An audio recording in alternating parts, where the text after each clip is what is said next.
তো আমার যদি মতো না, আমি যেমন বিয়ে হইনি ওরা এরকম এখনো বিয়ে ওরও বিয়ে দাও নাই, তো আর কয়েকদিন পর তো ওর বিয়ে দেওয়ার জন্য প্রতিবেদন করা লাগবে না। পায়েল, কি অবস্থা, কেমন আছো? আলহামদুলিল্লাহ, যেমনই আছি ভালো আছি। দিনকাল কেমন চলতেছে? দিনকাল আর কেমন চলবে, আগের মতোই। আগের মতোই চলতেছে? হুম। হঠাৎ প্রতিবেদনের সামনে কেন? হঠাৎ প্রতিবেদনের সামনে কেন, আগেও তো প্রতিবেদনের সামনে আসছিলাম। কিন্তু এখন আবার নতুন করে আসার কারণটা কি? নতুন করে আসার কারণ, আগে আসছিলাম তো লোকেরা ফোন দিয়ে আজে বাজে কথা বলে আর মোবাইল চুরি হয়ে গেছে, সেই জন্য আবার প্রতিবেদন। মোবাইল চুরি হয়ে গেছিল? কিভাবে মোবাইল হারাইলো? মোবাইল হারিয়ে গেছে গা, কেউ একদম চুরি করে নিয়ে গেছে আমার মোবাইল। ওই যে গাঁজা মদ খায় না তারা, টিনের ঘরে না রাত্রে ঘুমিয়ে থাকুন চুরি করে নিয়ে গেছে। আচ্ছা, বিয়ে শাদী হয়ে গেছে নাকি? না, বিয়ে শাদী হয় নাই। বিয়ে শাদী হয় নাই এখনো? না, এখনো বিয়ে শাদী হয় নাই? পারলে কিন্তু চেহারা আরো সুন্দর হয়ে গেছে আগে থেকে। বিয়ে শাদী যদি কেউ না করে তাহলে কেমনি হবে, কেউ তো বিয়ে করেই না আমারে। কি বলে, বিয়ে করতে চায় না কে? বিয়ে করে না কি জানি কেন। তোমার কি কোনো কিছু কমতি আছে? আছে তো, এই যে গরিব মানুষ অনেক কষ্ট থাকে, সেই জন্য গরিব মানুষ বিয়ে করবে না। বড় লোকদের বিয়ে করবে, বড় লোক শ্বশুর পাইবে, সেই জন্য বড় গাড়ি লোক পাবে, হ্যাঁ গাড়ি দেবে, হুন্ডা দেবে, বাইক দেবে, আমরা তো আর তা দিতে পারবো না, সেই জন্য। এই জন্য বিয়ে শাদী হচ্ছে না? আচ্ছা, তো বাসায় কে কে আছে? বাসায় আমার মা আছে, ভাই আছে একটা। কয় ভাই বোন তোমরা? আমার একটা ভাই আছে ছোট, আর আমি। আগের আগে তো প্রতিবেদন করছিল একবার, তো প্রতিবেদন করার পর কি কারোর সাথে কোনো ব্যবস্থা হয়েছিল না? ব্যবস্থা হয় নাই তো কারোর সাথে, ব্যবস্থা হওয়ার আগেই তো মোবাইল চুরি হয়ে গেছে গা। আর আমার মোবাইলে অন্যজনের কথা বলে আমার মোবাইল চুরি হয়ে গেছে গা।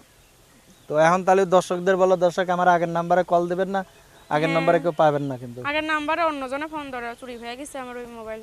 ওখানে কি পরিচিত হয়েছিল না কারোর সাথে? ভাড়া থাকতাম তো ওইখানে, সেই জন্য কে জানি রাত্রির বেলা চুরি করে নিয়ে গেছে মোবাইলটা। আচ্ছা, তো কি খাওয়া দাওয়া করছে আজকে? আজকে আমি ভাতই খাই নাই সকালে। ভাতই খাও নাই? ভাত খাই নাই। কে?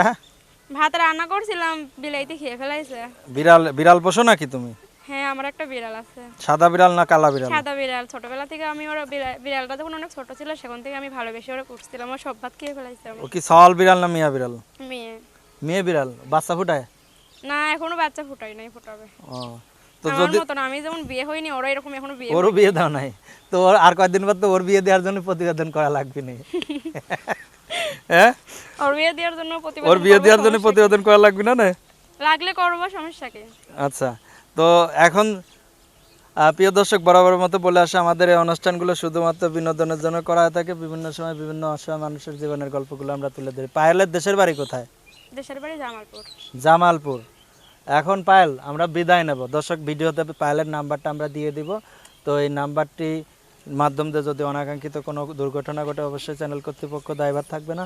পায়েল, আমরা একেবারে শেষের দিকে, হ্যাঁ, দর্শকদের কিছু বলার আছে? দর্শকদের আর কি বলবো, যেন একটা ভালো মনের মানুষ পাই যে আমাকে অনেক ভালোবাসবে, তার দাড়ি থাকবে, হুজুর মানুষ একজন চাই যে আমাকে 5 ওয়াক্ত নামাজ পড়াইতে পারবে, 2 বেলা 2 মুঠো খাওয়াইতে পারবে, সেরকম একজন ইমানদারি মানুষ চাই আমি। আচ্ছা, আর আজে বাজে লোকেরা ফোন দিয়ে আজে বাজে কথা বলে, লজ্জা শরম নাই, সেরকম মানুষের জন্য ফোন দেয় না। দর্শক সবাই ভালো থাকুন, সুস্থ থাকুন, আল্লাহ হাফেজ।